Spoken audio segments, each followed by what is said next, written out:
प्रावधान 63 से 73 में किसका है? उपराष्ट्रपति का। हाल ही में वर्तमान में उपराष्ट्रपति कौन बना है? सीपी राधाकृष्णन। आप सबको पता होगा, सबको बोलना भी है, सीपी राधाकृष्णन कौन से नंबर का बना है?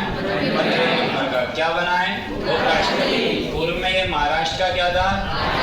अब आप सबको पता भी होना चाहिए महाराष्ट्र का राज्यपाल कब बना था? 31 जुलाई 2000। कब बना था? 24 में। कब बना था? 24 ईस्वी में बना था। आप सबको ये भी पता होना चाहिए इसका जन्म कब हुआ? 20 अक्टूबर 1957 को। और निवासी तुरपुर कहाँ का है? तमिलनाडु का। शिक्षा इसने क्या, देखो एजुकेटेड पर्सन है, शिक्षा कर रखा है बीबीए बिजनेस एडमिनिस्ट्रेशन से है। और राजनीति में इसकी शुरुआत हुई 1996 से। कब से हुई थी? ये वर्तमान 1996 में बीजेपी का सचिव बना था तमिलनाडु से। और तमिलनाडु से तो इसलिए भी बना है क्योंकि निवासी भी कहाँ का है? तिरुपुर कहाँ का? और आप सबको पता होना चाहिए दूसरे नंबर का तमिलनाडु से बनने वाला उप राष्ट्रपति है। आप सबको पता है ये काय का भी सदस्य रह चुका है, आरएसएस का सदस्य। और आरएसएस का मतलब होता है राष्ट्रीय स्वयंसेवक संगठन। और आप सबको पता है कि इतना भी होता है कि आरएसएस का मेन कार्य होता है भारतीय संस्कृति में सनातन धर्म की क्या करना? रक्षा। और उपराष्ट्रपति का कार्यकाल कितने वर्ष होता है? अब एक बात सुनो, उपराष्ट्रपति जो होता है ना वो राज्यसभा का पद क्या भी होता है? सभापति भी होता है। क्या होता है? सभापति होता है। अब इधर देखिए, तमिलनाडु से सीपी राधाकृष्णन दूसरा व्यक्ति है जो क्या बना है? उपराष्ट्रपति। पहला कौन बना था? और डॉक्टर सर्वपल्ली राधाकृष्णन तो पहला क्या और रह चुका है? उपराष्ट्रपति। अरे इसी का तो जन्मदिन किस दिवस में मनाया जाता है? शिक्षक दिवस। और दूसरा कौन है? ये दोनों के दोनों किस राज्य से? तमिलनाडु।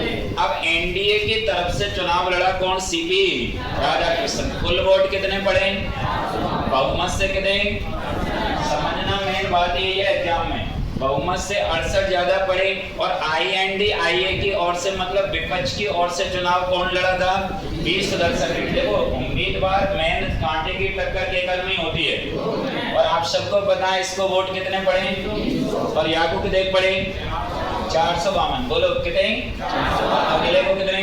300। अब यहाँ समझने की बात यही है, वैसे तो इनको सूत्रों से समझाऊंगा। इसको बहुमत से 68 ज्यादा पड़े और इसको बहुमत से 84।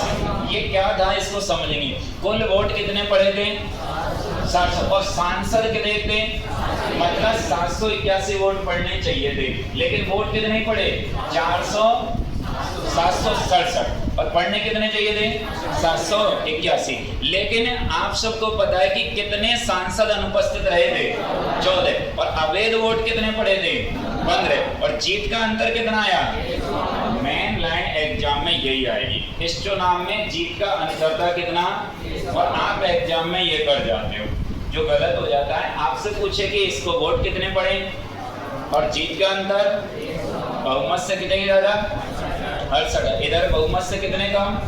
84। और पढ़ते तो बहुमत में आ जाता कौन? अब इधर देखेंगे थोड़ा सा लाइन इधर पर ले चलिए।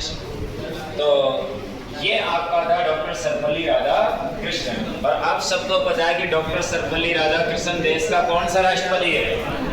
अब एक बात और सुनेंगे, अगले अपन 63 से 73 आर्टिकल पूरे प्रावधान पढ़ेंगे कि वो राष्ट्रपति का आर्टिकल 63 में क्या है, 64 में क्या है, 65 में क्या है, 66 में क्या है। वो अपन का एक पॉलिटिकल का भी मेन क्या रहेगा, टॉपिक रहेगा संविधान का। तो अच्छा लगा टॉपिक?